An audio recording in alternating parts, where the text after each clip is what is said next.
Todavía recuerdo el día en que todo cambió. El sol madrileño brillaba con fuerza sobre los rascacielos de cristal de la Castellana, como si se burlara de mi desgracia. Yo, Carlos Montero, el otrora rey del imperio inmobiliario español, caminaba por las mismas calles que solía recorrer en mi Maybach, con la cabeza gacha y el alma hecha pedazos. Hace apenas un año, mi vida era un sueño dorado. Vivía en un ático de lujo en La Finca, esa urbanización exclusiva donde los famosos y millonarios se esconden del mundanal ruido. Mis fines de semana los pasaba en mi villa de Marbella, rodeado de celebridades y políticos que se morían por una invitación a mis fiestas. Mi jet privado estaba siempre listo para llevarme a cualquier rincón del mundo, ya fuera para cerrar un negocio millonario o para disfrutar de unas vacaciones en las Maldivas. Pero la vida tiene una forma curiosa de ponerte los pies en la tierra cuando menos te lo esperas. Mi caída comenzó con una serie de decisiones empresariales arriesgadas. Estaba tan cegado por mi éxito anterior que me creía invencible. Invertí millones en proyectos inmobiliarios en países emergentes, convencido de que multiplicaría mi fortuna. El riesgo es parte del juego, me decía a mí mismo mientras firmaba contratos sin leer la letra pequeña. Y entonces llegó la crisis. Los mercados se desplomaron, los inversores huyeron y mis proyectos quedaron congelados. De repente, me encontré con deudas astronómicas y activos que no valían ni la mitad de lo que había pagado por ellos. Pero aún creía que podría salir adelante. Después de todo, era Carlos Montero, el hombre que había construido un imperio desde cero. Fue entonces cuando la traición me golpeó donde más dolía. Mi socio y mejor amigo, Alejandro Vidal, el hombre con quien había compartido mis sueños y logros durante 2 décadas, resultó ser un lobo con piel de cordero. Mientras yo luchaba por mantener a flote nuestro imperio, él había estado desviando fondos a cuentas offshore y negociando a mis espaldas con nuestros competidores. Recuerdo la mañana en que lo descubrí. Entré en la oficina más temprano de lo habitual, preocupado por una transferencia sospechosa que había notado la noche anterior. El edificio estaba prácticamente vacío, solo el personal de limpieza deambulaba por los pasillos. Al entrar en el despacho de Alejandro, lo encontré vaciando los cajones de su escritorio. ¿Qué estás haciendo?, le pregunté, con una mezcla de confusión y temor. Su mirada, fría y calculadora, me dijo todo lo que necesitaba saber antes de que abriera la boca. Lo siento, Carlos. Los negocios son los negocios. En cuestión de horas, mi mundo se derrumbó. Alejandro había vendido su parte de la empresa a nuestro mayor competidor, llevándose consigo nuestros contactos más valiosos y dejándome con un cascarón vacío y deudas millonarias. Los abogados y los bancos cayeron sobre mí como buitres sobre un cadáver en el desierto. Los meses siguientes fueron un torbellino de juicios, embargos y humillaciones públicas. Vi como mi nombre, antes sinónimo de éxito y poder, se convertía en objeto de burla en los programas de televisión y en las portadas de las revistas. Mis amigos del jet set desaparecieron más rápido que el champán en mis antiguas fiestas. Incluso mi esposa, María, con quien llevaba casado 15 años, decidió que era el momento perfecto para pedirme el divorcio y quedarse con lo poco que quedaba de mi fortuna. Y así, en menos de un año, pasé de tenerlo todo a no tener nada. Mi ático, mis coches, mis obras de arte, todo fue subastado para pagar a los acreedores. Me encontré viviendo en un pequeño piso alquilado en Lavapiés, un barrio que antes ni siquiera habría considerado visitar. Ahora, mientras camino por las calles de Madrid, siento como si estuviera en una ciudad completamente diferente. Los olores de los bares de tapas y los sonidos de la vida cotidiana, que antes pasaban desapercibidos desde la comodidad de mi coche con chofer, ahora me asaltan en cada esquina. Veo a la gente correr para tomar el metro, hacer cola en los supermercados, regatear en los mercadillos. Es un mundo que siempre existió paralelo al mío, pero que nunca me había molestado en observar. Lo más duro es enfrentarme a las miradas. Algunas son de lástima, otras de curiosidad malsana. No es ese Carlos Montero, escucho a veces en susurros. El que lo perdió todo. Cada vez que alguien me reconoce, siento como si me clavaran un puñal en el pecho. Pero lo peor no es la pérdida material. Es la sensación de fracaso, de haber defraudado no solo a mí mismo, sino a todos los que confiaron en mí. Pienso en los empleados que perdieron sus trabajos cuando la empresa se vino abajo, en los inversores que pusieron sus ahorros en mis manos, en mi familia que ahora tiene que lidiar con la vergüenza de mi caída. Hay días en los que me despierto y, por un breve instante, creo que todo ha sido una pesadilla. Espero encontrarme en mi cama king size, con las sábanas de seda y la vista panorámica de Madrid. Pero entonces abro los ojos y la realidad me golpea como un puñetazo en el estómago. Estoy en un colchón viejo, en un piso que huele a humedad, con el ruido del tráfico colándose por las ventanas mal aisladas. Mi rutina diaria ahora consiste en buscar trabajo. Yo, que una vez dirigí una empresa con miles de empleados, ahora me encuentro haciendo cola en oficinas de empleo, entregando currículums en tiendas y restaurantes. La ironía no se me escapa. Muchos de los lugares donde ahora busco trabajo son edificios que yo mismo construí o vendí en mis días de gloria. Lo más humillante es cuando me encuentro con antiguos colegas o competidores. Hace poco, mientras esperaba para una entrevista en una pequeña inmobiliaria, vi entrar a Javier Sanz, un promotor con el que solía competir por los mejores terrenos de la costa. Me reconoció al instante y vi cómo su expresión pasaba de la sorpresa al deleite mal disimulado. Carlos, qué sorpresa verte por aquí, dijo con una sonrisa que no llegaba a sus ojos. ¿Vienes a comprar una propiedad? Busco trabajo, respondí, tragándome mi orgullo. ¿Sabes si están contratando? Su risa forzada fue como ácido en mis oídos. Oh, vaya. Bueno, ya sabes cómo es este negocio. Hoy estás arriba y mañana, bueno, ya sabes. Salí de allí sin esperar a la entrevista, con la poca dignidad que me quedaba hecha jirones. A veces, en mis momentos más oscuros, pienso en lo fácil que sería rendirme.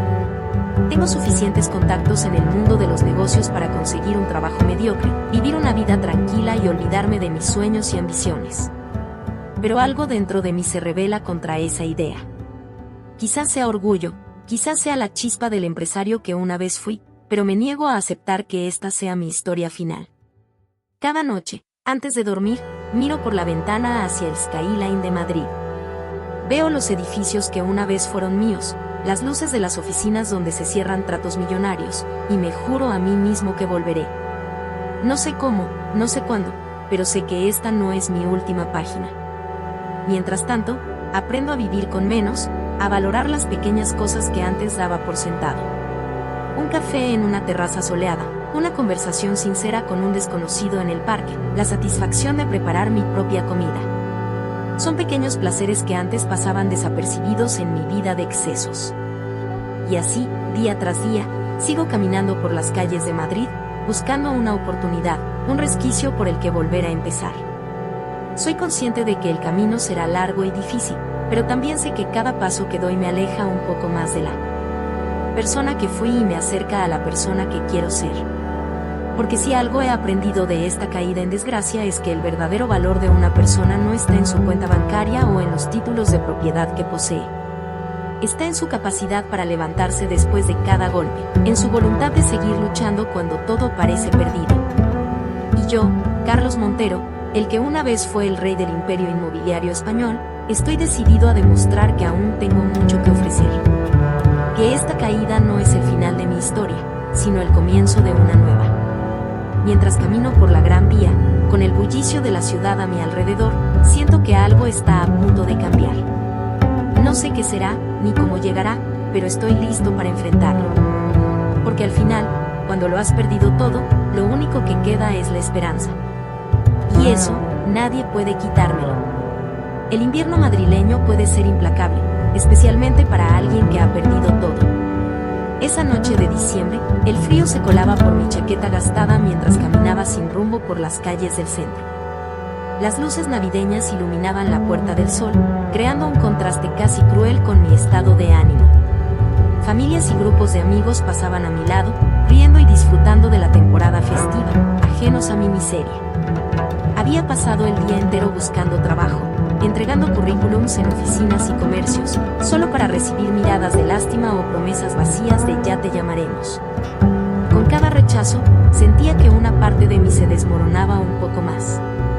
¿Cómo había llegado a este punto? Yo, que una vez fui Carlos Montero, el magnate inmobiliario, ahora mendigaba por un trabajo de salario mínimo.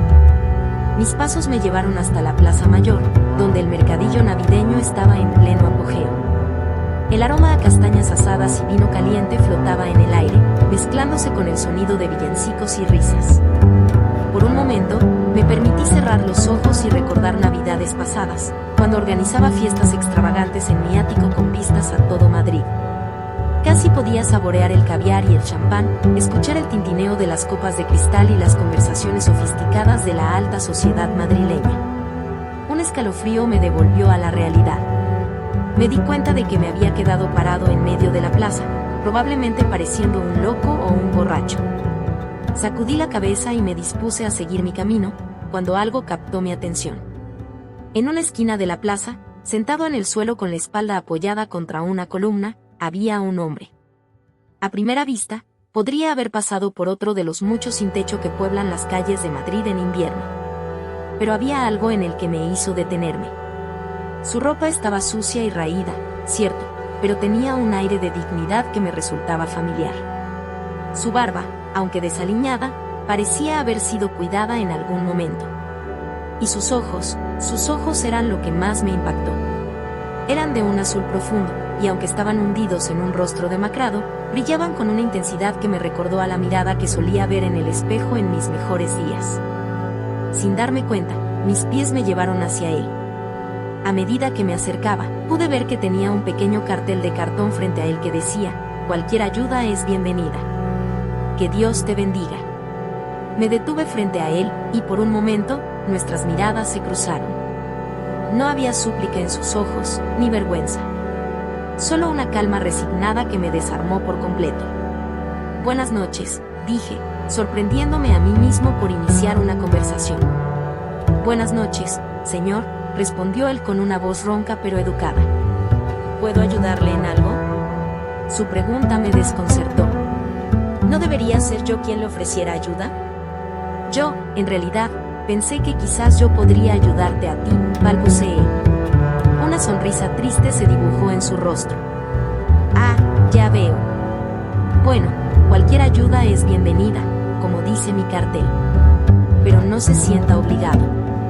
Hay muchos como yo en estas calles. Sus palabras me golpearon como un puñetazo en el estómago. Muchos como yo. ¿No era yo uno de ellos ahora? ¿No estaba a un paso de encontrarme en su misma situación? Metí la mano en el bolsillo de mi chaqueta, buscando alguna moneda. Sentí el frío metal de una única moneda de 2 euros. Era todo lo que me quedaba hasta que cobrara el subsidio de desempleo la semana siguiente. Dudé por un momento. Esa moneda significaba poder comprarme un café caliente mañana por la mañana, o quizás un bocadillo para el almuerzo. Pero al mirar de nuevo a los ojos de aquel hombre, toda duda se desvaneció. Saqué la moneda y la deposité en el pequeño cuenco que tenía frente a él. Lo siento, murmuré. Es todo lo que tengo. El hombre miró la moneda y luego a mí, con una expresión que no supe descifrar. Gracias, dijo simplemente. Pero en esa única palabra había un mundo de significado. Me di la vuelta para irme, sintiendo una mezcla de emociones que no podía nombrar. Vergüenza por tener tan poco para dar, pero también una extraña sensación de paz. Había dado todo lo que tenía, literalmente. Espere, escuché su voz detrás de mí. Me giré y vi que me estaba ofreciendo la moneda de vuelta. No puedo aceptarla. Es todo lo que tiene. Negué con la cabeza. Por favor, quédatela. Yo estaré bien. Al menos comparta un café conmigo, insistió. Conozco un lugar aquí cerca donde sirven café decente por 1 euro. Podemos compartirlo. No sé qué me impulsó a aceptar su oferta. Quizás fue la soledad, o tal vez la necesidad de una conexión humana, por efímera que fuera. Asentí y lo ayudé a levantarse. Mientras caminábamos hacia la cafetería, me presenté. Me llamo Carlos, dije, omitiendo mi apellido. Ya no me sentía como un montero. Encantado, Carlos, respondió él. Yo soy Miguel. La cafetería era un pequeño local en una calle lateral, el tipo de lugar que habría pasado por alto en mis días de gloria. El dueño, un hombre mayor con un bigote espeso, nos miró con sospecha cuando entramos, pero no dijo nada cuando Miguel pidió 2 cafés, por favor. Nos sentamos en una mesa al fondo del local. El calor del lugar y el aroma del café recién hecho crearon una atmósfera casi acogedora. ¿Cómo has acabado en la calle, Miguel?, pregunté antes de poder contenerme. Inmediatamente me arrepentí de mi indiscreción. Lo siento, no tienes que responder si no quieres. Miguel sonrió, una sonrisa que iluminó su rostro cansado. No te preocupes. Es una historia común, me temo. Tenía un buen trabajo, una familia. Pero las cosas se torcieron. Perdí mi empleo, luego mi casa. Mi esposa se fue, llevándose a los niños. Una cosa llevó a la otra y, bueno, aquí estoy. Su historia resonó en mí de una manera que me asustó. No estaba yo siguiendo un camino similar. Lo siento mucho, dije, sintiéndome torpe e inadecuado. No lo sientas, respondió Miguel. Cada uno tiene su camino. Pero dime, Carlos, ¿cuál es tu historia? Porque perdona que te lo diga, pero no pareces el tipo de persona que normalmente se detiene a hablar con gente como yo. Me quedé en silencio por un momento, sopesando cuánto quería revelar. Finalmente, decidí que no tenía nada que perder. Yo también lo tuve todo, comencé. Era dueño de una gran empresa inmobiliaria. Tenía casas, coches, dinero. Creía que era intocable. Pero cometí errores, confié en las personas equivocadas. Y en cuestión de meses, lo perdí todo. Miguel me escuchó sin interrumpir, asintiendo ocasionalmente. Cuando terminé, se quedó en silencio por un momento antes de hablar. Es curioso, dijo finalmente. Como la vida puede dar tantas vueltas. Ayer eras tú quien pasaba junto a gente como yo sin mirarla siquiera, y hoy estás compartiendo un café conmigo. Sus palabras me hicieron sentir una punzada de culpabilidad. Tenía razón. ¿Cuántas veces habría pasado yo junto a personas en su situación sin dignarme a mirarlas? Tienes razón, admití. Supongo que a veces necesitamos caer para ver realmente lo que nos rodea. Miguel asintió. La caída puede ser dolorosa, pero también puede ser una oportunidad para aprender, para crecer. Hablamos durante horas.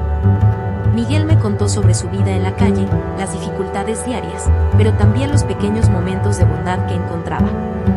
Me habló de otros sin techo que compartían lo poco que tenían, de transeúntes ocasionales que se detenían a charlar o a ofrecer un café caliente. Por mi parte, le conté sobre mi búsqueda de trabajo, mis miedos, mis esperanzas de volver a empezar. Hablé más de lo que había hablado en meses, quizás años. Era liberador poder compartir mis preocupaciones con alguien que no me juzgaba, que no esperaba nada de mí. Cuando finalmente salimos de la cafetería, la noche había avanzado considerablemente. El frío se había intensificado, y vi a Miguel temblar ligeramente. ¿Dónde vas a dormir esta noche?, pregunté. Miguel se encogió de hombros. Hay un portal cerca de aquí donde suelo refugiarme. El dueño de la tienda me deja quedarme siempre que me vaya antes de que abra por la mañana. La idea de dejarlo volver a la calle me resultó insoportable. Tengo un sofá, me escuché decir. No es mucho, pero es mejor que un portal. Si quieres. Miguel me miró sorprendido. ¿Estás seguro? No quiero ser una molestia. Estoy seguro, respondí, sorprendiéndome a mí mismo por la firmeza de mi voz. Además, me vendría bien la compañía. Caminamos juntos hasta mi pequeño piso en Lavapiés. Durante el trayecto, no pude evitar pensar en lo surrealista de la situación. Hace un año, jamás habría imaginado que estaría ofreciendo alojamiento a un sin techo. Pero ahora, me daba cuenta de que la línea que separaba nuestras situaciones era más fina de lo que jamás había pensado. Al llegar a mi piso, me disculpé por el desorden y la falta de comodidades. Miguel, sin embargo, miró alrededor con genuina gratitud. Esto es un palacio comparado con la calle, dijo. Gracias, Carlos. De verdad. Le ofrecí usar la ducha y le presté algo de ropa limpia. Mientras se aseaba, preparé el sofá con sábanas y una manta. También puse a calentar algo de sopa que tenía en la nevera. Cuando Miguel salió del baño, parecía una persona diferente. sin la suciedad y con ropa limpia, podría haber pasado por cualquier hombre de mediana edad. Sus ojos, sin embargo, seguían teniendo esa intensidad que me había llamado la atención en la plaza. Comimos la sopa en silencio, cada uno sumido en sus propios pensamientos. Finalmente, Miguel habló. ¿Sabes, Carlos? Creo que hoy ambos hemos recibido un regalo. Lo miré confundido. ¿Un regalo? Miguel asintió. Tú me has dado un techo para esta noche, comida caliente, la oportunidad de sentirme humano de nuevo. Y yo, bueno, espero haberte dado la oportunidad de ver que, incluso en los momentos más oscuros, todavía somos capaces de ayudar a otros. Que todavía tenemos valor. Sus palabras me golpearon con una fuerza inesperada. Tenía razón. En medio de mi desesperación, había encontrado la fuerza para ayudar a alguien más. Y eso, de alguna manera, me hacía sentir más fuerte, más esperanzado. Gracias, Miguel, dije, sintiendo cómo se me quebraba la voz. Gracias por recordarme que aún puedo marcar la diferencia. Esa noche, mientras yacía en mi cama escuchando la respiración tranquila de Miguel en el sofá, reflexioné sobre los giros inesperados de la vida. Había comenzado el día sintiéndome completamente solo y desesperado, y lo terminaba sintiendo una conexión humana más profunda de lo que había experimentado en años. No sabía qué me depararía el futuro, pero por primera vez en mucho tiempo, sentí un destello de esperanza. Quizás, pensé mientras me quedaba dormido, la verdadera riqueza no estaba en las cuentas bancarias o en las propiedades, sino en nuestra capacidad para tender la mano a otros, incluso cuando nosotros mismos estamos cayendo. El amanecer llegó demasiado pronto, colándose por las cortinas baratas de mi pequeño piso en lavapiés. Me desperté con esa sensación de desorientación que a menudo acompaña a las noches en las que has dormido poco y has soñado mucho. Por un momento, me quedé mirando el techo desconchado, tratando de recordar por qué me sentía tan extraño. Y entonces lo recordé, Miguel. Me levanté de un salto, casi esperando que todo hubiera sido un sueño. Pero allí estaba él, dormido en el sofá, su rostro más relajado de lo que lo había visto la noche anterior. Verlo allí, en mi salón, hizo que toda la experiencia de la noche anterior se volviera repentinamente real. Con cuidado de no hacer ruido, me dirigí a la pequeña cocina para preparar café. Mientras la cafetera burbujeaba, mi mente daba vueltas. ¿Qué se suponía que debía hacer ahora? Había ofrecido mi sofá en un impulso de compasión, pero no había pensado en las consecuencias a largo plazo. ¿Cuánto tiempo se quedaría Miguel? ¿Qué pasaría cuando tuviera que irse? El aroma del café recién hecho pareció despertar a mi invitado. Miguel se incorporó, parpadeando con confusión por un momento antes de que el reconocimiento iluminara su rostro. «Buenos días, Carlos», dijo con voz ronca. Por un momento pensé que todo había sido un sueño. Sonreí, identificándome con su sensación. «Buenos días, Miguel». «¿Café?» Mientras desayunábamos con café y las pocas galletas que me quedaban, hablamos sobre nuestros planes para el día. Yo tenía varias entrevistas de trabajo programadas, una serie interminable de puertas a las que llamar en busca de una oportunidad. Miguel mencionó un comedor social donde podría conseguir algo de comer y tal vez incluso algo de ropa limpia. «Mira, Miguel», comencé, sintiéndome incómodo.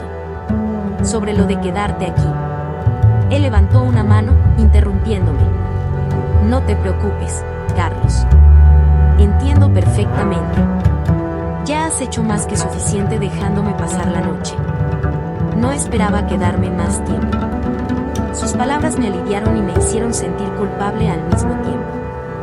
«No es que quiera echarte», me apresuré a aclarar. «Es solo que, bueno, mi situación no es precisamente estable». Miguel asintió comprensivamente. «Lo sé. Y te agradezco enormemente lo que has hecho. A veces, una noche de descanso puede marcar toda la diferencia». Nos despedimos en la puerta de mi edificio, intercambiando torpes agradecimientos y buenos deseos. Mientras veía a Miguel alejarse calle abajo, sentí una mezcla de alivio y pérdida. Por un lado, me sentía aliviado de volver a mi rutina, de no tener que preocuparme por un extraño en mi casa.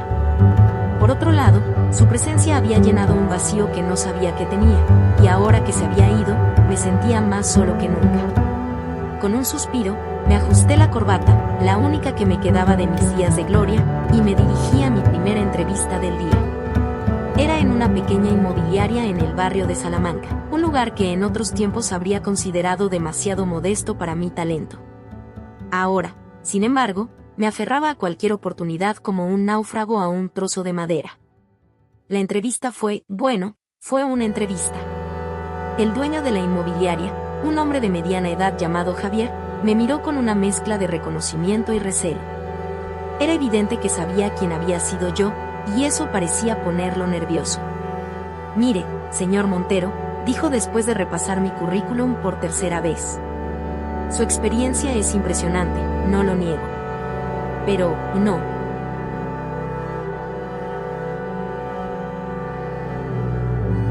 ¿Cree que está, digamos, sobrecualificado para este puesto?». Reprimí un suspiro. Ya había escuchado esa excusa antes. «Le aseguro, señor Rodríguez, que estoy más que dispuesto a empezar desde abajo.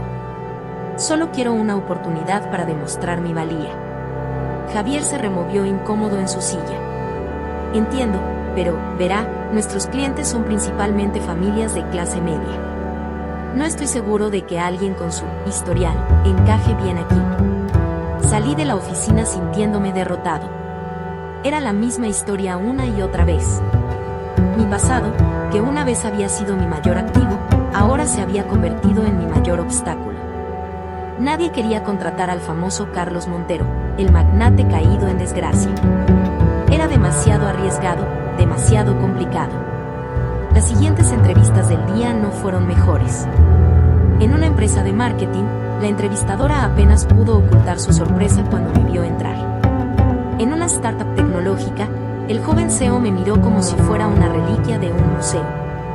En todas partes, la misma historia, impresionante currículum, pero no creo que sea lo que estamos buscando. Para cuando llegó la tarde, estaba agotado física y emocionalmente. Me senté en un banco del Parque del Retiro, observando a las familias y parejas que disfrutaban del sol de la tarde. ¿Cómo había llegado a este punto?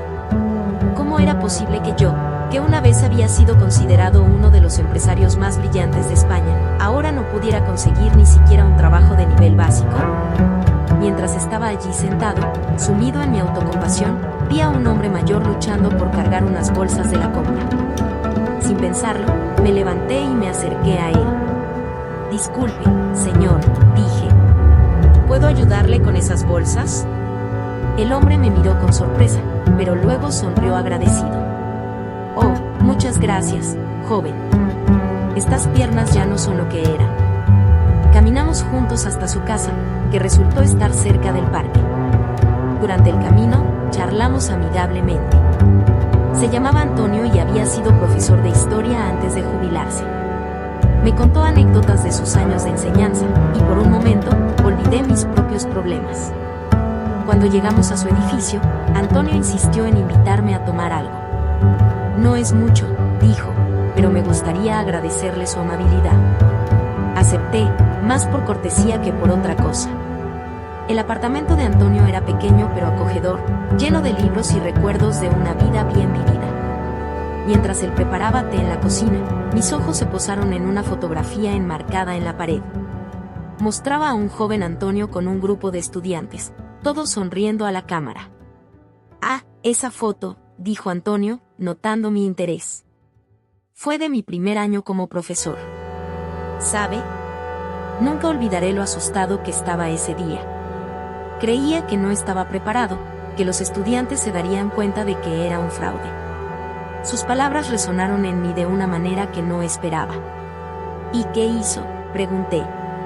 Antonio sonrió. «Lo único que podía hacer». Respiré hondo, entré en esa aula y di lo mejor de mí. ¿Y sabe qué? Resultó que tenía mucho que ofrecer, aunque no lo supiera en ese momento. Esa noche, mientras caminaba de vuelta a mi piso, las palabras de Antonio seguían resonando en mi cabeza. Tal vez, pensé, había estado enfocando las cosas de la manera equivocada. Había estado tan obsesionado con recuperar lo que había perdido que no me había dado cuenta de que tal vez, solo tal vez, tenía algo nuevo que ofrecer. Los siguientes días fueron un torbellino de actividad. Decidí cambiar mi enfoque. En lugar de buscar trabajos en grandes empresas o puestos de alto nivel, empecé a explorar oportunidades en pequeñas empresas y startups. Lugares donde mi experiencia podría ser valorada, pero donde también tendría la oportunidad de aprender y crecer. También comencé a frecuentar un albergue para personas sin hogar cerca de mi barrio. No podía ofrecer mucho en términos de ayuda material, pero descubrí que podía compartir mis conocimientos. Comencé a dar pequeñas charlas sobre finanzas personales y habilidades laborales básicas. Ver la gratitud en los ojos de las personas a las que ayudaba me dio una sensación de propósito que hacía mucho tiempo que no sentía. Fue durante una de estas sesiones en el albergue que volví a ver a Miguel. Estaba sentado al fondo de la sala, escuchando atentamente mientras yo explicaba cómo crear un currículum efectivo. Cuando nuestros ojos se encontraron, compartimos una sonrisa de reconocimiento. Después de la charla, Miguel se acercó a mí. «Veo que has estado ocupado», dijo con una sonrisa. Asentí. «Sí, bueno, digamos que he estado tratando de encontrar mi lugar en este nuevo mundo». «Te sienta bien», comentó. «Se te ve más en paz». Y tenía razón. A pesar de que mi situación financiera no había mejorado significativamente, me sentía más centrado, más útil. Había descubierto que incluso en mis circunstancias actuales, todavía tenía algo valioso que ofrecer. Los días siguieron pasando, cada uno trayendo sus propios desafíos y pequeñas victorias. Conseguí un trabajo a tiempo parcial en una pequeña librería del barrio. No era glamoroso ni bien pagado, pero me permitía pagar el alquiler y me daba tiempo para seguir con mi trabajo voluntario en el albergue. Una tarde, mientras acomodaba libros en los estantes, escuché la campanilla de la puerta. Al girarme, me encontré cara a cara con Alejandro, mi antiguo socio y el hombre que había sido en gran parte responsable de mi caída. Por un momento, nos quedamos mirándonos en silencio. Pude ver la sorpresa y algo más, culpa, vergüenza, en sus ojos. «Carlos», dijo finalmente. «No esperaba verte aquí». Respiré hondo, sorprendido por la calma que sentía. «La vida da muchas vueltas, Alejandro. ¿En qué puedo ayudarte?» Alejandro pareció desconcertado por mi tono amable. «Yo estaba buscando un libro para mi hija. Es su cumpleaños». Asentí y lo guié hacia la sección de libros infantiles. Mientras buscábamos el libro perfecto, mantuvimos una conversación civil, casi amistosa. No hablamos del pasado, de las traiciones o de los errores cometidos. En su lugar, hablamos de libros, de la vida, de las pequeñas cosas que realmente importan. Cuando Alejandro se fue, con el libro envuelto bajo el brazo, me sentí extrañamente en paz. No había perdonado lo que me había hecho, pero me di cuenta de que el rencor que había estado cargando ya no tenía el mismo peso. Esa noche, mientras cerraba la librería, reflexioné sobre los giros que había dado mi vida en los últimos días. Había perdido un imperio, sí, pero quizás había ganado algo más valioso, una nueva perspectiva, un sentido de propósito, una comprensión más profunda de lo que realmente importa en la vida. Mientras caminaba de vuelta a casa, pasé por la Plaza Mayor, el lugar donde todo había cambiado con mi encuentro con Miguel. Me detuve un momento, observando el bullicio de la gente, las luces de la ciudad. Y por primera vez en mucho tiempo, sonreí genuinamente. No sabía qué me depararía el futuro. Tal vez nunca volvería a tener el éxito financiero que una vez tuve. Pero había aprendido que el verdadero éxito no se mide en euros o en propiedades. Se mide en las vidas que tocas, en las conexiones que haces, en la paz que encuentras contigo mismo.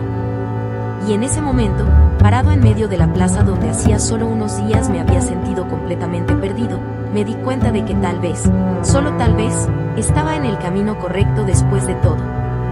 Los días de incertidumbre no habían terminado. Aún había muchos desafíos por delante. Pero ahora los enfrentaba con una nueva fortaleza, una nueva perspectiva. Y eso, pensé mientras retomaba. Mi camino a casa era un comienzo. El día comenzó como cualquier otro en mi nueva vida. Me levanté temprano, Preparé un café en mi pequeña cocina y me senté junto a la ventana para ver el amanecer sobre los tejados de Lavapiés. Era un ritual que había adoptado desde mi caída en desgracia, un recordatorio diario de que, a pesar de todo, el mundo seguía girando y cada día traía nuevas posibilidades. Tenía el turno de la mañana en la librería, así que me vestí con la camisa más presentable que me quedaba, una que en mis días de gloria habría considerado apenas aceptable para dormir, y me dirigí al trabajo. El trayecto a pie me llevaba unos 20 minutos, tiempo que aprovechaba para ordenar mis pensamientos y prepararme mentalmente para el día. La mañana en la librería transcurrió sin incidentes. Atendí a los clientes habituales, estudiantes en busca de libros de texto, jubilados que venían más por la conversación que por los libros, y el ocasional turista perdido buscando una guía de Madrid. Me gustaba este trabajo. Era tranquilo, sin las presiones de mi antigua vida, y me permitía estar rodeado de libros y personas interesantes. Cerca del mediodía, mientras reorganizaba la sección de novela contemporánea, mi teléfono vibró en mi bolsillo. Era un número desconocido. Normalmente, habría ignorado la llamada, pero algo me impulsó a contestar. Diga, respondí, equilibrando el teléfono entre mi oreja y mi hombro mientras seguía colocando libros. ¿Hablo con el señor Carlos Montero?, preguntó una voz femenina al otro lado de la línea. Sí, soy yo, respondí, sintiendo una punzada de ansiedad. Las llamadas de números desconocidos rara vez traían buenas noticias en estos días. Señor Montero, le llamo del despacho del notario Javier Ruiz Alonso. ¿Sería posible que se pasara por nuestra oficina esta tarde? Tenemos un asunto urgente que tratar con usted. Mi mente comenzó a dar vueltas. ¿Un notario? ¿Qué podría querer un notario de mí? ¿Acaso alguno de mis antiguos acreedores había encontrado alguna forma legal de exprimir las pocas gotas que quedaban de mi fortuna? ¿De qué se trata?, pregunté, tratando de mantener la calma en mi voz. Lo siento, señor Montero, pero no estoy autorizada a dar más detalles por teléfono. El notario Ruiz Alonso insiste en que es un asunto que debe tratarse en persona. ¿Podría venir a las 5 de esta tarde? Miré el reloj.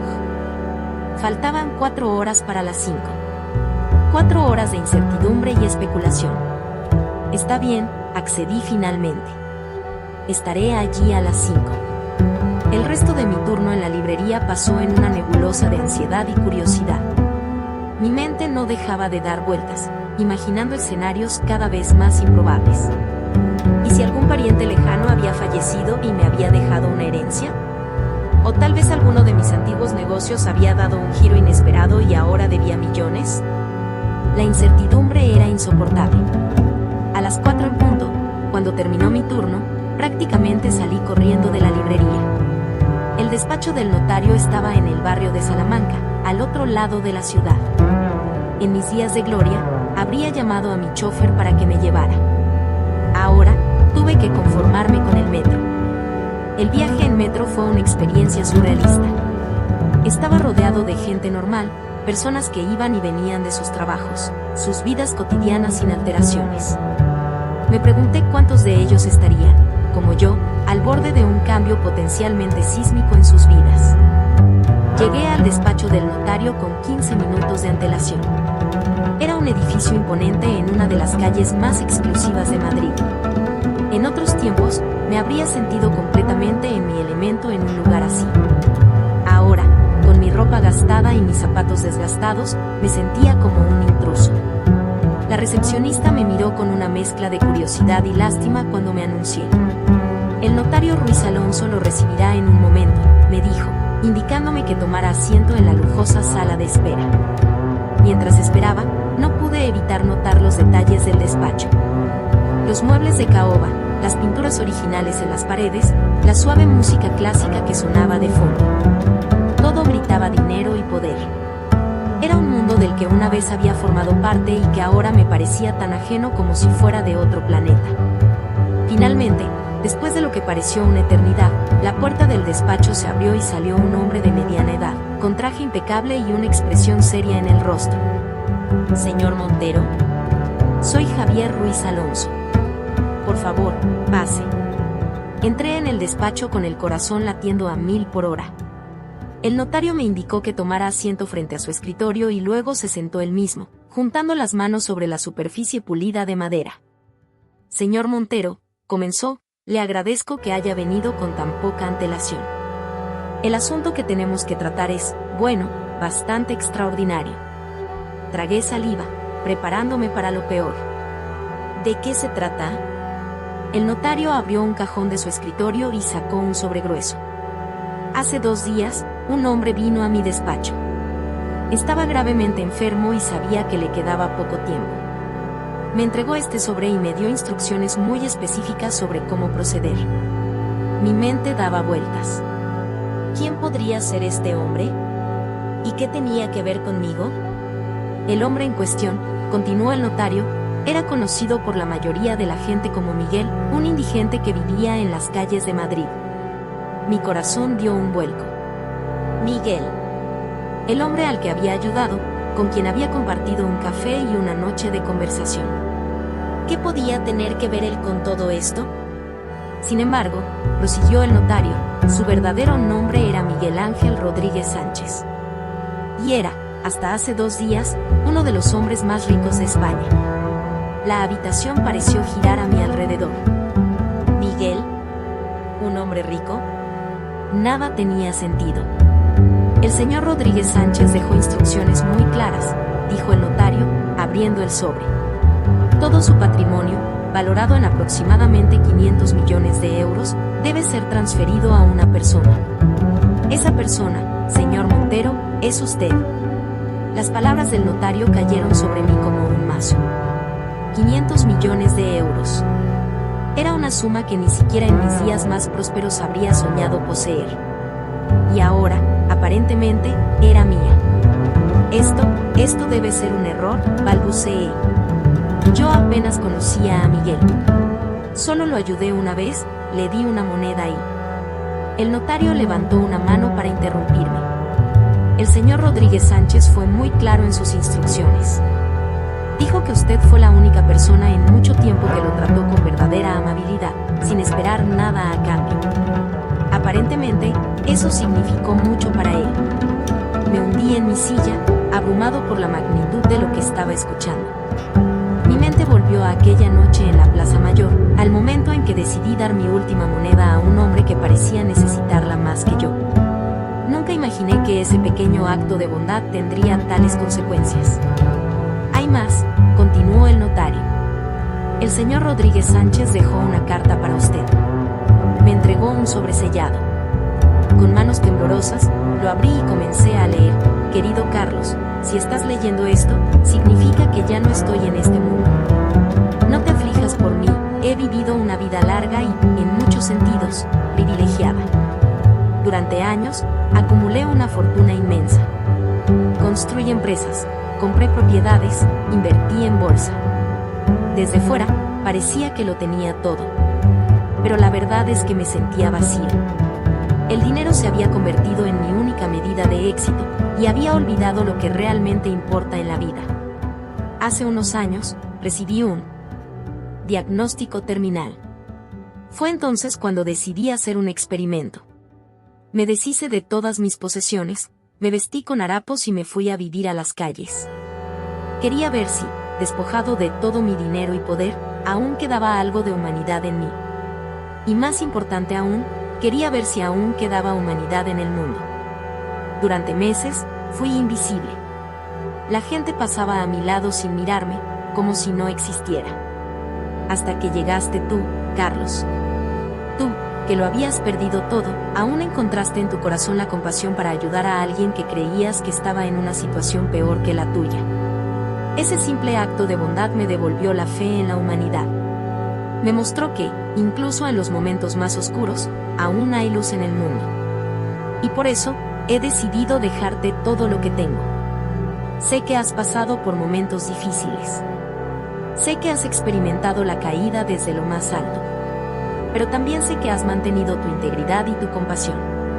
Confío en que usarás este dinero sabiamente, no solo para mejorar tu propia vida, sino para hacer del mundo un lugar mejor. No consideres esto como un regalo, Carlos. Considéralo como una responsabilidad. Tienes ahora el poder de hacer una diferencia real en el mundo. Úsalo bien. Gracias por tu bondad. Gracias por devolverme la fe en la humanidad. Con gratitud, Miguel Ángel Rodríguez Sánchez. Cuando terminé de leer la carta, tenía lágrimas en los ojos. El notario me miraba con una mezcla de curiosidad y respeto. Señor Montero, dijo suavemente, entiendo que esto debe ser abrumador para usted. Tómese el tiempo que necesite para procesarlo. Estoy aquí para ayudarle con todos los aspectos legales de esta transferencia cuando esté listo. Asentí, incapaz de formar palabras. Mi mente era un torbellino de emociones y pensamientos. Gratitud, asombro, miedo, responsabilidad, todo se mezclaba en un cóctel embriagador. Salí del despacho del notario en un estado de aturdimiento.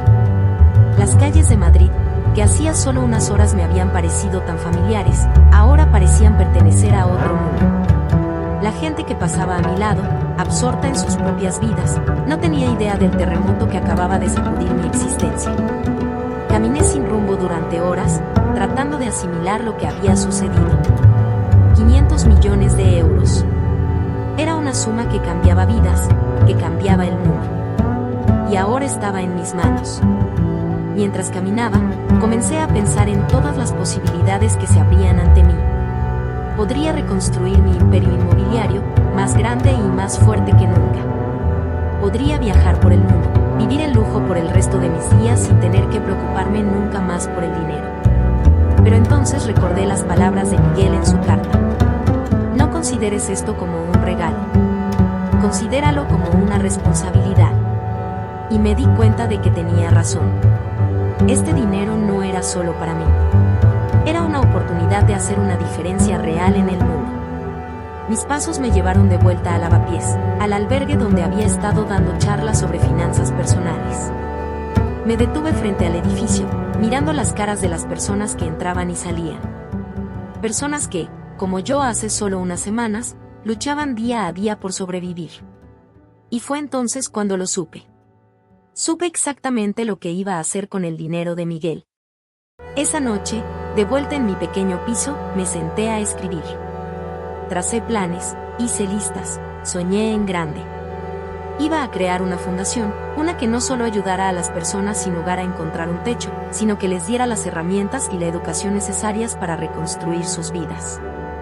Pensé en todas las lecciones que había aprendido en mi caída y en mi tiempo en las calles. Pensé en la importancia de la compasión, de la generosidad, de ver a cada persona como un ser humano digno de respeto y oportunidades. A medida que el sol comenzaba a asomarse por el horizonte, me di cuenta de que había pasado toda la noche planeando. Pero no me sentía cansado.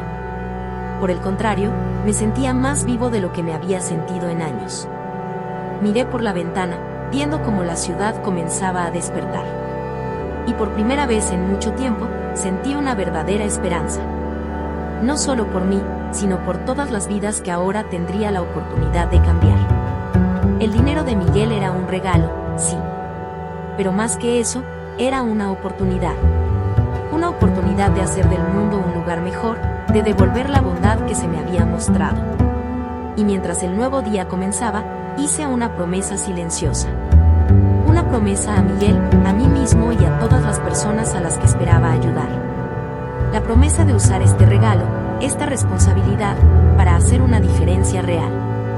Para hacer el cambio que quería ver en el mundo. Y con esa promesa en mi corazón, me preparé para enfrentar un nuevo día y una nueva vida. Una vida que, gracias a un acto de bondad y a la generosidad de un extraño, estaba llena de posibilidades infinitas. Los días siguientes a la noticia de mi inesperada herencia fueron un torbellino de emociones y actividad. Me sentía como si estuviera viviendo en una especie de realidad alternativa, donde los límites entre mi antigua vida de lujo y mi reciente experiencia de pobreza se difuminaban constantemente. La mañana después de mi visita al notario, me desperté en mi pequeño piso de Lavapiés con la sensación de que todo había sido un sueño. Pero ahí estaba la carta de Miguel sobre mi mesita de noche, un recordatorio tangible de que todo era real. 500 millones de euros. Una suma que aún no podía comprender completamente. Decidí mantener la noticia en secreto por el momento. Necesitaba tiempo para procesar todo y planificar mis próximos pasos. Además, una parte de mí temía que si la noticia se hacía pública, toda la gente que me había dado la espalda en mis momentos difíciles aparecería de repente, con las manos extendidas y sonrisas falsas. Continué con mi rutina habitual. Fui a trabajar a la librería, di mis charlas en el albergue, caminé por las calles de Madrid como cualquier otro día. Pero todo se sentía diferente. Cada persona sin hogar que veía en la calle, cada estudiante luchando por pagar sus libros en la librería, cada historia de dificultades que escuchaba en el albergue, todo adquiría un nuevo significado. Ya no eran solo problemas abstractos, sino oportunidades concretas para hacer una diferencia. Una semana después de recibir la noticia, decidí que era hora de actuar. Concerté una cita con el notario Ruiz Alonso para comenzar el proceso de transferencia de los activos.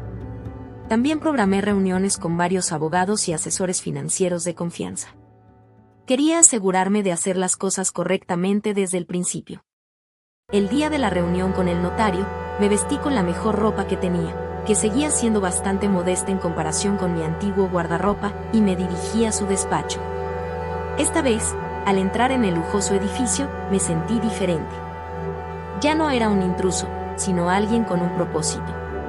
Señor Montero, me saludó el notario con una sonrisa. Me alegra verlo de nuevo.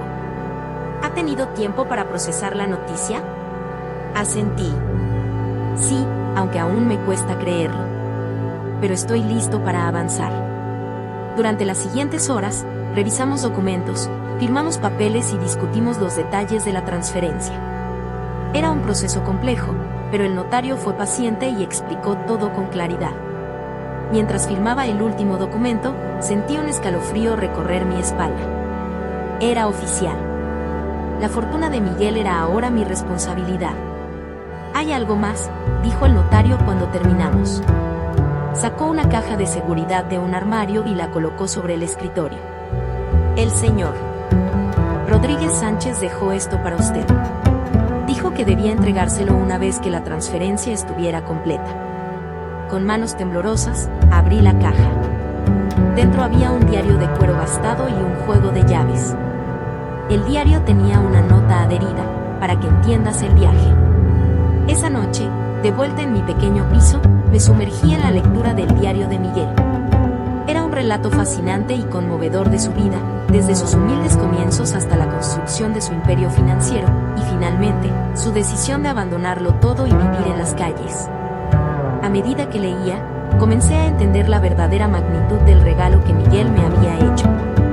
No se trataba solo del dinero. Me estaba entregando su legado, la oportunidad de corregir los errores que él sentía que había cometido en su vida. Un pasaje en particular me impactó profundamente. He pasado la mayor parte de mi vida acumulando riqueza, creyendo que eso me traería felicidad y satisfacción. Pero ahora, al final de mi vida, me doy cuenta de que la verdadera riqueza está en las conexiones que hacemos, en la diferencia que marcamos en las vidas de los demás. Carlos, espero que puedas aprender de mis errores. Usa este dinero no solo para tu beneficio, sino para hacer del mundo un lugar mejor. Cerré el diario, abrumado por la responsabilidad que Miguel había puesto sobre mis hombros. Pero también me sentía extrañamente en paz.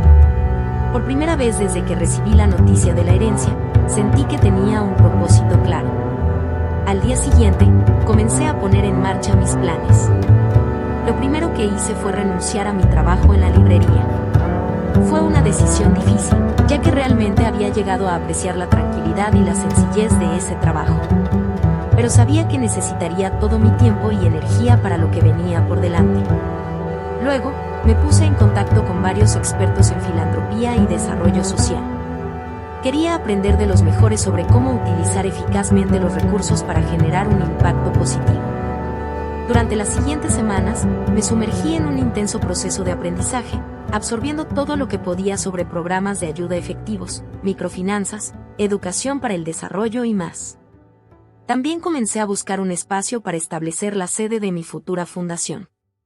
Quería que estuviera en Lavapiés, el barrio que me había acogido en mis momentos más difíciles.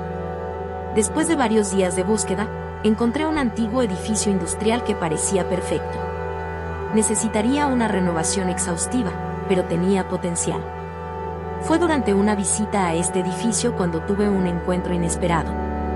Mientras inspeccionaba el lugar con un agente inmobiliario, escuché una voz familiar a mis espaldas. «Carlos, ¿eres tú?». Me giré y me encontré cara a cara con Alejandro, mi antiguo socio. El hombre que había traicionado mi confianza y contribuido a mi caída. Se veía diferente a la última vez que lo había visto en la librería. Más delgado, con ojeras pronunciadas y un aire de cansancio. «Alejandro», respondí, sorprendido. «¿Qué haces aquí?». Él miró alrededor nerviosamente. Yo estaba considerando alquilar este espacio para una nueva empresa. Pero veo que llegué tarde. Hubo un momento de silencio incómodo. Podía ver la curiosidad en sus ojos, las preguntas que quería hacer pero no se atrevía. Finalmente, pareció reunir el coraje. «Carlos, he oído rumores, dicen que has vuelto al juego. Que estás planeando algo grande». Por un momento, sentí la tentación de presumir, de restregarle en la cara mi nuevo éxito. Pero entonces recordé las palabras de Miguel en su diario. La verdadera riqueza está en las conexiones que hacemos, en la diferencia que marcamos en las vidas de los demás. «Es cierto que estoy empezando un nuevo proyecto», dije finalmente. «Pero no es lo que piensas. No se trata de hacer dinero o de volver a la cima. Se trata de ayudar a otros». Le expliqué brevemente mis planes para la fundación.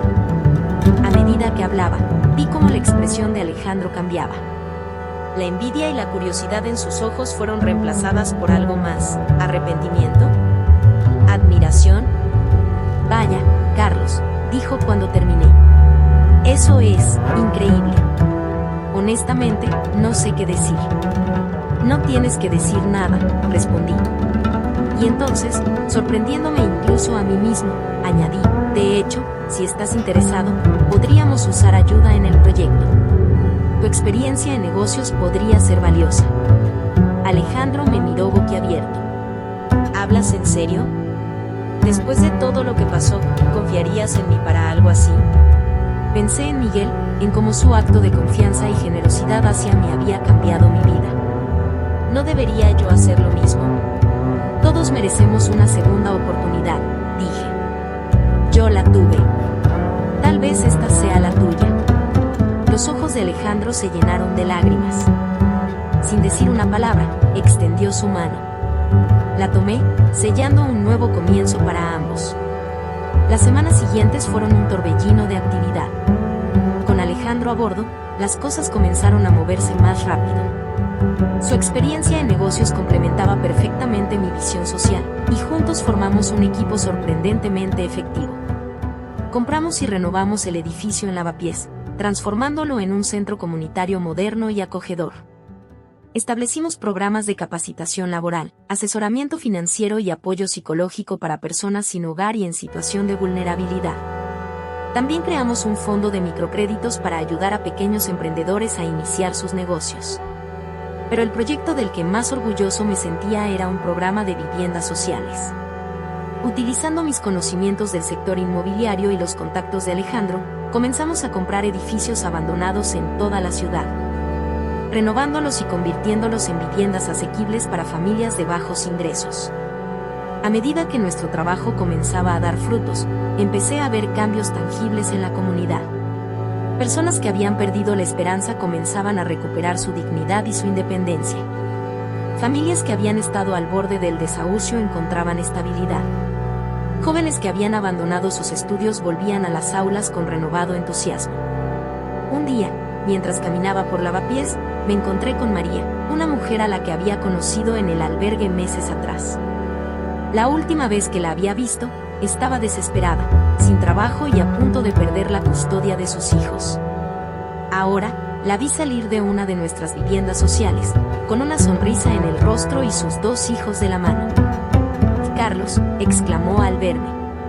«No puedo creer que te encuentro aquí. He querido agradecerte, tu fundación, el programa de viviendas, ha cambiado nuestras vidas». Mientras le escuchaba hablar sobre cómo había conseguido un trabajo estable gracias a nuestro programa de capacitación, y cómo sus hijos estaban prosperando en la escuela, sentí una oleada de emoción. Esto era exactamente lo que Miguel había querido. no solo dar dinero, sino crear oportunidades reales para que las personas mejoraran sus vidas. Esa noche, sentado en mi oficina en el centro comunitario, seguía viviendo en mi pequeño piso en Lavapiés. Había decidido que no necesitaba más. Reflexioné sobre el increíble giro que había dado mi vida. Hace apenas unos meses, estaba desesperado, sin un euro en el bolsillo, sin saber cómo iba a sobrevivir al día siguiente. Y ahora, gracias a la generosidad de Miguel, no solo había recuperado mi estabilidad financiera, sino que había encontrado un propósito mucho más grande que cualquier cosa que hubiera experimentado en mi antigua vida de lujo. Tomé el diario de Miguel de mi escritorio y lo hojeé hasta llegar a la última página. Allí, escrito con una letra temblorosa, había un último mensaje: Carlos, confío en que cuando leas esto, habrás empezado a entender por qué te elegí para esto. No es solo por tu acto de bondad aquella noche en la Plaza Mayor. Es porque vi en ti el potencial para hacer algo verdaderamente grande. Para usar esta riqueza no solo para tu beneficio, sino para el beneficio de muchos. Recuerda siempre, la verdadera riqueza no se mide en euros, sino en las vidas que tocas y mejoras. Espero que encuentres tanta alegría en dar como yo la encontré al final de mi vida. Buena suerte, y gracias por devolverme la fe en la humanidad. Cerré el diario, con lágrimas en los ojos. Miguel tenía razón. La verdadera riqueza estaba en las conexiones que hacemos, en la diferencia que marcamos. Y gracias a él, tenía la oportunidad de marcar una diferencia más grande de lo que jamás hubiera imaginado. Mientras miraba por la ventana hacia las calles de Lavapiés, el barrio que me había acogido en mis momentos más oscuros y que ahora estaba ayudando a transformar, sentí una profunda sensación de paz y propósito. El destino había dado un giro inesperado, llevándome por un camino que nunca hubiera anticipado.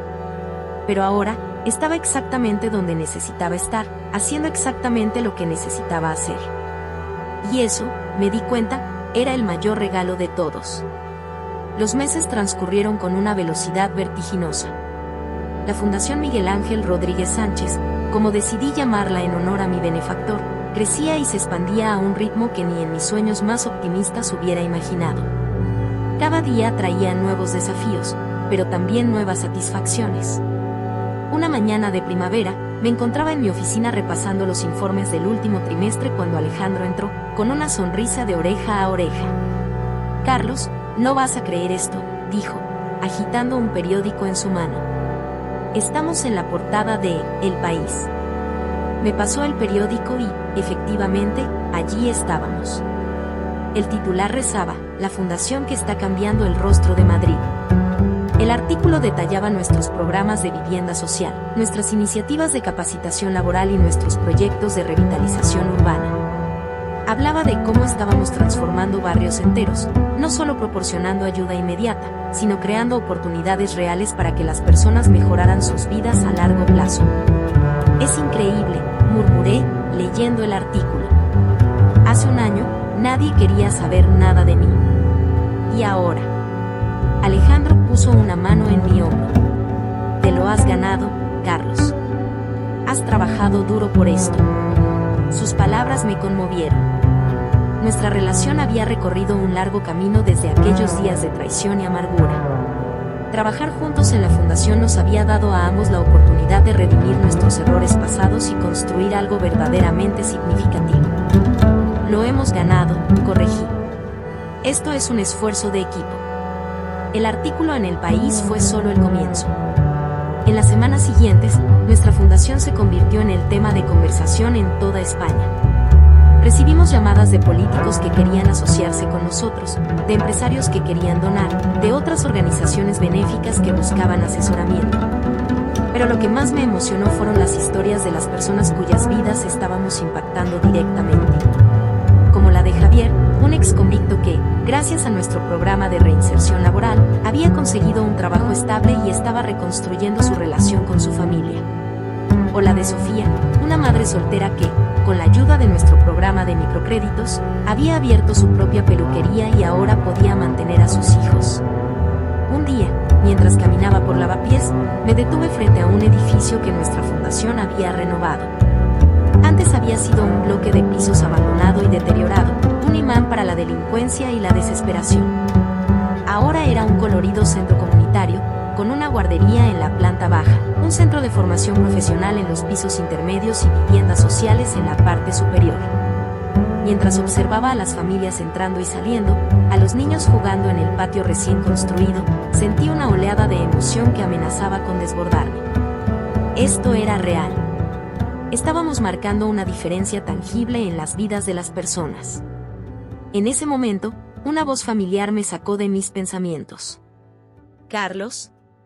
¿Carlos Montero? Me giré y me encontré cara a cara con María, mi ex esposa. No la había visto desde el día que me dejó, cuando perdí todo mi imperio. María, dije, sorprendido. Ha pasado mucho tiempo. Ella asintió, mirándome con una mezcla de curiosidad y algo que no pude identificar. ¿Arrepentimiento, tal vez? He estado siguiendo tu trabajo, dijo finalmente. Lo que estás haciendo con la fundación es increíble. Gracias, respondí, sin saber muy bien qué más decir. Hubo un momento de silencio incómodo antes de que ella hablara de nuevo. Carlos, yo quería disculparme por cómo te dejé cuando las cosas se pusieron difíciles. No fue justo. Sus palabras me tomaron por sorpresa. Durante mucho tiempo, había albergado resentimiento hacia María por abandonarme en mi momento más oscuro. Pero ahora, mirando hacia atrás, me di cuenta de que esa experiencia, por dolorosa que fuera, había sido necesaria para llegar a donde estaba ahora. No hay nada que perdonar, María, dije sinceramente. Todo pasa por una razón. Si las cosas no hubieran sucedido como sucedieron, no estaría aquí ahora, haciendo esto. Conversamos un rato más, poniéndonos al día sobre nuestras vidas. Cuando nos despedimos, sentí como si un peso que no sabía que llevaba se hubiera levantado de mis hombros. Otro capítulo de mi pasado que finalmente podía cerrar. A medida que la fundación crecía, también lo hacían nuestras ambiciones. Comenzamos a expandir nuestros programas más allá de Madrid, primero a otras ciudades de España, y luego, poco a poco, a otros países de Europa y América Latina. Pero con el crecimiento también llegaron nuevos desafíos. Manejar una organización de este tamaño requería habilidades que nunca había tenido que utilizar en mi antigua vida de magnate inmobiliario. Tuve que aprender a delegar, a confiar en mi equipo, a tomar decisiones que afectaban no solo a mi bolsillo, sino a las vidas de miles de personas. Hubo noches en las que me quedaba hasta tarde en la oficina, abrumado por la responsabilidad. En esos momentos, a menudo sacaba el diario de Miguel y releía sus palabras de sabiduría. Su visión y su fe en mí seguían siendo mi faro en los momentos de duda. Un día, recibí una llamada que cambiaría una vez más el curso de mi vida. Era del Ministerio de Asuntos Sociales. Querían que testificara ante el Congreso sobre nuestro modelo de trabajo social y desarrollo comunitario. El día de la audiencia, me encontré de pie frente a un salón lleno de políticos y periodistas. Miré a mi alrededor y vi caras que una vez me habían dado la espalda cuando caí en desgracia. Pero esta vez, no estaban aquí para juzgarme, sino para escucharme. Respiré hondo y comencé a hablar. Les conté sobre Miguel, sobre su acto de generosidad que lo cambió todo. Les hablé de las lecciones que había aprendido sobre la verdadera naturaleza de la riqueza y el éxito. Les expliqué nuestro enfoque holístico para abordar la pobreza y la desigualdad, no solo proporcionando ayuda inmediata, sino creando oportunidades para el crecimiento y la autosuficiencia a largo plazo. La verdadera medida de una sociedad, concluí, no es cuánta riqueza acumula, sino cómo trata a sus miembros más vulnerables.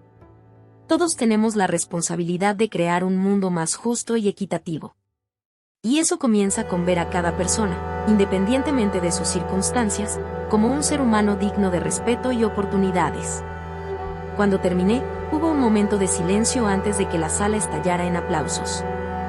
Vi lágrimas en los ojos de algunos de los presentes. En ese momento, sentí que finalmente había encontrado mi verdadera vocación. Los meses siguientes fueron un torbellino de actividad. Nuestro modelo de trabajo se convirtió en un ejemplo a seguir a nivel nacional e internacional.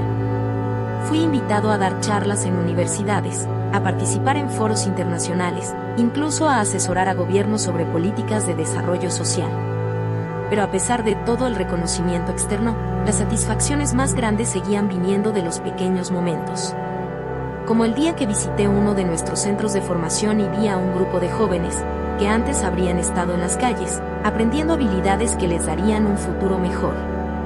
O cuando recibí una carta de una familia que, gracias a nuestro programa de vivienda, había podido mudarse de un barrio marginal a un hogar seguro y digno. Una tarde, mientras caminaba por el Parque del Retiro, me encontré con un banco familiar. Era el mismo banco donde, hace lo que parecía una vida, me había sentado sintiéndome completamente derrotado y sin esperanza. Me senté y miré a mi alrededor, maravillándome de cómo habían cambiado las cosas. En ese momento, vi a un hombre sentado en el banco de enfrente. Tenía el aspecto desaliñado de alguien que ha estado viviendo en la calle. Sin pensarlo dos veces, me levanté y me acerqué a él. «Disculpe», dije suavemente. «¿Puedo sentarme?». El hombre me miró con sorpresa, pero asintió. Me senté a su lado y comenzamos a hablar. Me contó su historia. Había perdido su trabajo, luego su casa, y ahora estaba luchando por sobrevivir día a día. Era una historia que había escuchado muchas veces, pero que nunca dejaba de conmoverme. Le hablé sobre nuestra fundación, sobre los programas que teníamos disponibles. Vi cómo la chispa de la esperanza se encendía en sus ojos. Antes de irme, le di mi tarjeta y le aseguré que lo estaríamos esperando cuando estuviera listo para dar el primer paso. Mientras me alejaba, pensé en Miguel. En cómo un simple acto de bondad puede desencadenar una reacción en cadena de cambios positivos. Me di cuenta de que, en cierto modo, me había convertido en el Miguel de otras personas.